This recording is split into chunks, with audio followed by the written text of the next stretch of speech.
Hi friends, எல்லாரும் எப்படி இருக்கீங்க? நல்லா இருக்கீங்களா? இன்னைக்கு நம்மளுடைய Shiji தமிழ் சேனல்ல நம்ம வந்து பார்க்கக்கூடிய வீடியோ என்னன்னா YouTubeல வந்திருக்கக்கூடிய ஒரு அப்டேட் பத்தி தான் நம்ம வந்து பார்க்க போறோம். இந்த அப்டேட் வந்து பாத்தீங்கன்னா நல்ல ஒரு அப்டேட் தான்.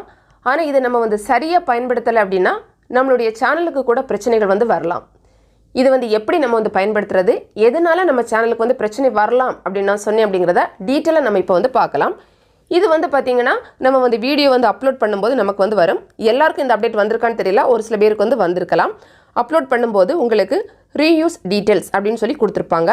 என்ன சொல்லிருக்காங்கன்னா ஃபர்ஸ்ட் டைம் வந்து நம்ம வந்து ஓபன் பண்ணும்போது இந்த பாக்ஸ் நமக்கு வந்து வரும். என்ன சொல்லிருக்காங்க அப்படினா சேவ் டைம் அப்படினு கொடுத்திருக்காங்க. அதாவது நம்மளுடைய டைமை வந்து சேவ் பண்றதுக்காக இந்த அப்டேட் வந்து கொண்டு வந்திருக்கிறதா சொல்லிருக்காங்க. இதுல வந்து பாத்தீங்கன்னா நம்ம ஒரு வீடியோ வந்து அப்லோட் பண்ணும்போது அந்த வீடியோவுக்கு தேவையான டீடைல்ஸ் எல்லாம் இதுக்கு முன்னாடி நம்ம அப்லோட் பண்ண வீடியோஸ்ல இருக்கு அப்படினா அதையும் நீங்க வந்து எடுத்துக்கலாம். அதுக்காக இந்த அப்டேட் வந்து கொடுத்திருக்கிறதா சொல்லிருக்காங்க. இப்போ நம்ம வந்து இந்த அப்டேட் இத வந்து எப்படி வந்து நம்ம யூஸ் பண்றது அப்படினு பார்க்கலாம். அந்த ரீயூஸ் டீடைல்ஸ் அப்படினு கொடுத்திருப்பாங்க. இத நம்ம வந்து கிளிக் பண்ணிக்கலாம். கிளிக் பண்ண உடனே பாத்தீங்கன்னா உங்களுக்கு இந்த மாதிரி வந்து வரும். அதாவது reuse details from a previous video அப்படினு கொடுத்திருப்பாங்க. உங்களுக்கு தேவையான விஷயங்களை இதுக்கு முன்னாடி நீங்க அப்லோட் பண்ண வீடியோக்குள்ள இருந்து எடுத்துக்கலாம். அந்த மாதிரி சொல்லிருப்பாங்க. இதுக்கு வந்து பாத்தீங்கன்னா நீங்க அப்லோட் பண்ண வீடியோஸ் எல்லாம் உங்களுக்கு வந்து கீழ வந்து ஷோ ஆகும். இதுல எந்த வீடியோவில இருந்து நீங்க எடுக்க விரும்புறீங்களோ அந்த வீடியோவை நம்ம ஜஸ்ட் வந்து கிளிக் பண்ணிக்கலாம். நம்ம வந்து கிளிக் பண்ண உடனே நமக்கு வந்து இந்த மாதிரி வந்து ஷோ ஆகும். என்னன்னா select the details you would like to reuse அப்படினு கொடுத்திருப்பாங்க. கீழ வந்து பாத்தீங்கன்னா டைட்டில் இருக்கு. அதே மாதிரி வந்து பாத்தீங்கன்னா டிஸ்கிரிப்ஷன் வந்து கொடுத்திருப்பாங்க. அதுக்கு கீழ வந்து பாத்தீங்கன்னா பிளேலிஸ்ட் வந்து இருக்கும். அதே மாதிரி டாக்ஸ் வந்து கொடுத்திருக்காங்க. இன்னும் வந்து பாத்தீங்கன்னா உங்களுக்கு வீடியோ லாங்குவேஜ் இந்த மாதிரிலாம் கொடுத்திருப்பாங்க. இதுல உங்களுக்கு வந்து எதெல்லாம் வேணுமோ அந்த பாக்ஸ்ல மட்டும் அந்த டிக் மார்க் அப்படியே இருக்கட்டும். உங்களுக்கு எதெல்லாம் அதில இருந்து எடுக்க விரும்பலையோ அந்த பாக்ஸ்ல இருக்கக்கூடிய டிக் மார்க்கை நீங்க எடுத்துறணும். அந்த இது வந்து பாத்தீங்கன்னா நம்ம வந்து சும்மா blank-ஆ வந்து இருக்கும். இப்போ டைட்டிலை பொறுத்தவரையில பாத்தீங்கன்னா எல்லா வீடியோக்கும் நம்ம ஒரே டைட்டில் கொடுக்க மாட்டோம். சோ அந்த வீடியோக்கு வேற டைட்டில், இந்த வீடியோக்கு வேற டைட்டில். சோ டைட்டில் நமக்கு தேவையில்லை. அதனால வந்து அந்த டிக் மார்க் நம்ம எடுத்துறோம். அதே வந்து பாத்தீங்கன்னா டிஸ்கிரிப்ஷனை பொறுத்தவரையில நம்ம வந்து பொதுவான ஒரு சில விஷயங்கள் டிஸ்கிரிப்ஷன் பாக்ஸ்ல நம்ம வந்து வச்சிருப்போம். சோ அது எல்லா வீடியோக்குமே காமனானதா இருக்கும். அதனால அந்த டிக் மார்க் அப்படியே இருக்கட்டும். அதே மாதிரி டேகை பொறுத்தவரையில பாத்தீங்கன்னா இப்போ Shiji தமிழ் சேனல்ல நம்ம வந்து ஓவரால் வந்து ஒரு யூடியூப் டிப்ஸ் தான் நம்ம வந்து சொல்லிட்டு இருக்கோம். சோ டாக்ஸ் எல்லாம் வந்து பாத்தீங்கன்னா மோஸ்ட்லி வந்து காமனான டாக்ஸா தான் இருக்கும். சோ அதனால நான் வந்து அந்த டாக்லயுமே அந்த டிக் மார்க் வந்து வச்சிருக்கேன். ஆனா நீங்க வந்து போடும்போது பாத்தீங்கன்னா நீங்க அந்த போட்டுக்க கூடிய பழைய வீடியோவுக்கும் புதிய வீடியோவும் டோட்டலி சம்பந்தம் இல்லாத வீடியோஸ் அப்படினா டாக் வந்து வித்தியாசமா இருக்கும். சோ அந்த டைம்ல இந்த டாக்ல வந்து டிக் மார்க் நீங்க வைக்க கூடாது. அதை எடுத்துறணும். அதே மாதிரி வீடியோ லாங்குவேஜை பொறுத்தவரையில பாத்தீங்கன்னா நம்ம வந்து இப்ப தமிழ்ல போட்டுட்டு இருக்கோம்னா எல்லாரும் தமிழ்ல தான் போட்டுட்டு இருப்போம்.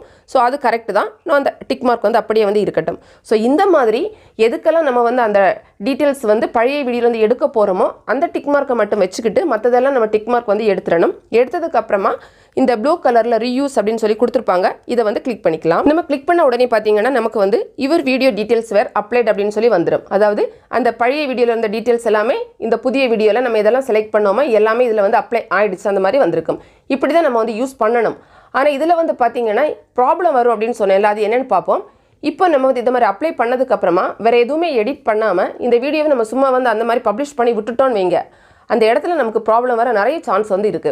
அதாவது இப்போ நம்ம டிஸ்கிரிப்ஷன் வந்து நம்ம அந்த வீடியோல இருந்ததை இந்த வீடியோக்கும் எடுத்துருக்கோம்.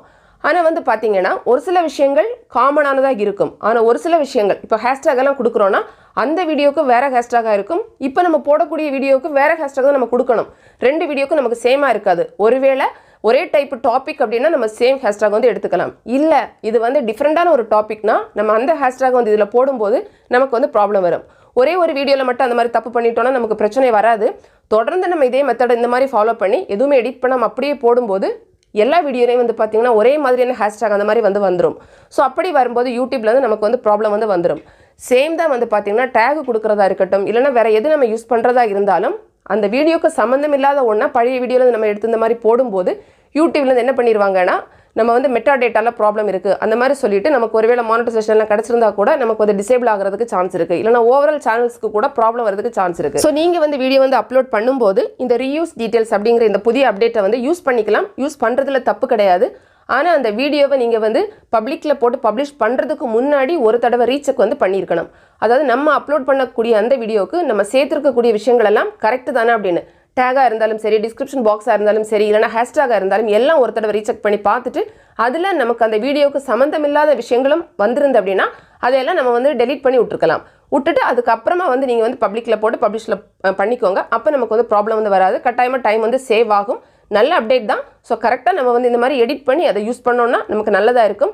இல்லை அப்படின்னா அதுவே நமக்கு வந்து ப்ராப்ளம் வரக்கூடியதாக கூட இருக்கலாம். ஃப்ரெண்ட்ஸ், இந்த வீடியோ நிச்சயமாக உங்களுக்கு வந்து பயனுள்ளதாக இருந்திருக்கும். பிடிச்சிருந்தா லைக் பண்ணுங்கள், உங்கள் ஃப்ரெண்ட்ஸ்க்கும் ஷேர் பண்ணிக்கோங்க. மேலும் பல வகையான யூடியூப் சம்மந்தப்பட்ட தகவல்களுக்கு நம்ம சேனல் ஷிஜி டெக் தமிழ் சேனலை மறக்காமல் சப்ஸ்கிரைப் பண்ணிக்கோங்க. தேங்க்ஸ் ஃபார் வாட்சிங். நன்றி, வணக்கம்.